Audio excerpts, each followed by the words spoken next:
Hello, my name's Angela from Angela Simpson Functional Medicine, and I'd like to talk to you about exercise and how it is absolutely essential for regaining and maintaining hormone balance.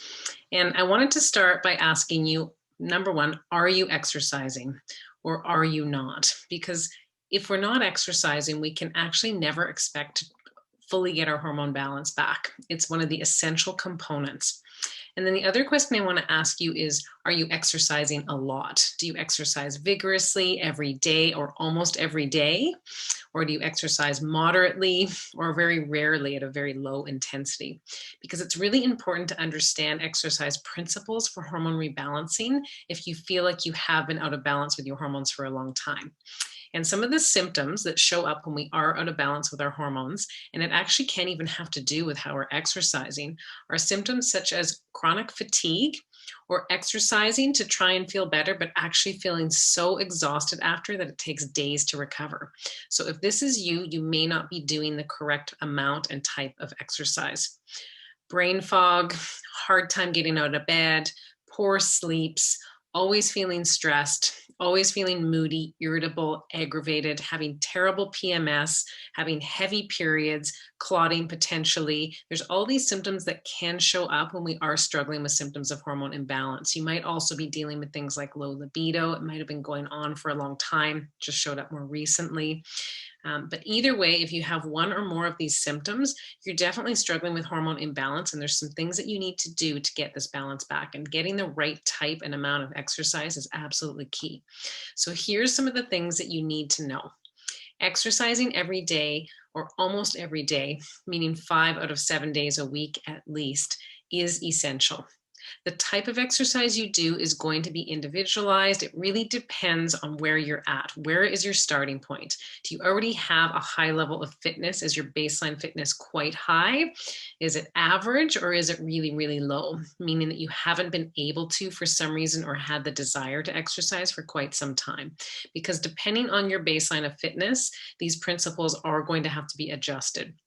But what I have found for both myself as I am entering into perimenopause, as well as for several hundred other females I've worked with that are either heading towards perimenopause, are in perimenopause, or they have transitioned just coming into menopause and beyond, is exercise needs to be done at a moderate pace. If we try and do intense workouts like we may have been more tolerant of in our 20s and mid 30s, we're not going to get the same results as we were hoping for that we got then.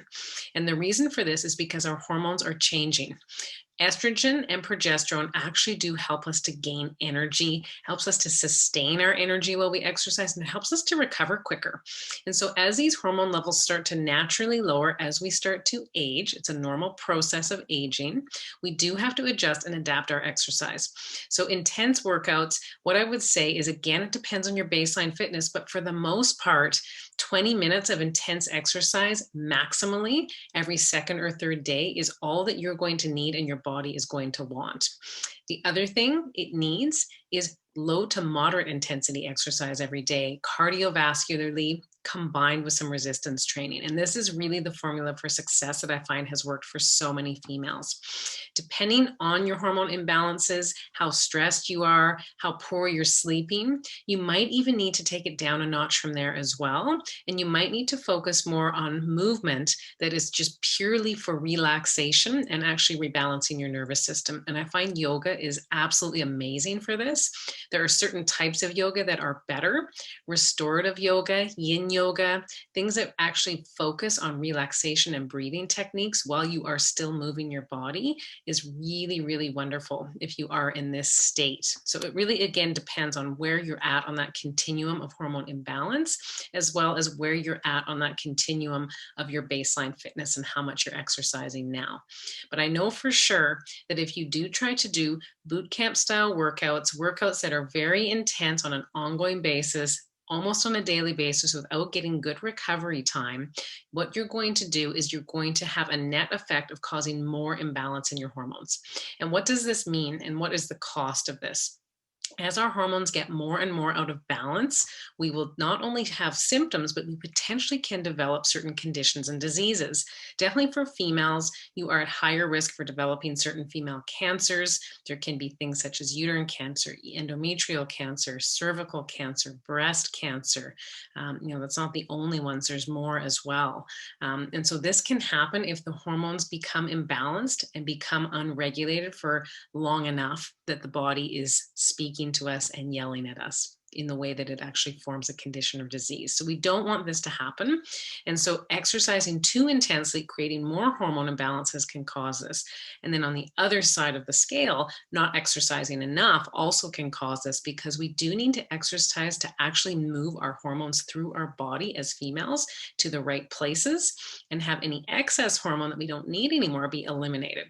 So again, it's really important that we're somewhere in the middle on this continuum of exercise. And especially as we get into our 40s and beyond, we want to make sure that we're tailoring it to where we're at with our body and our hormone levels.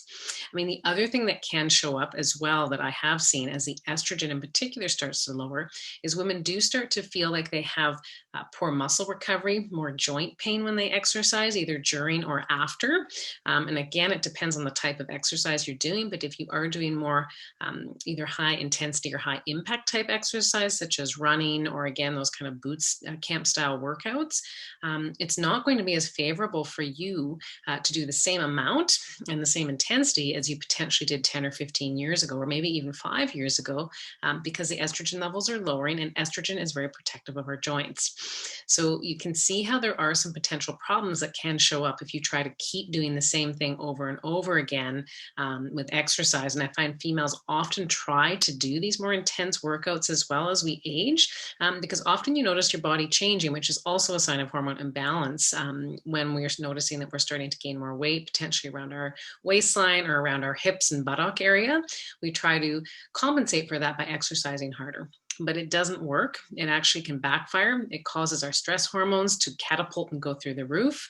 And then on top of that, our body starts to see exercise as just another stressor versus something that actually helps us to relieve stress and balance our hormones.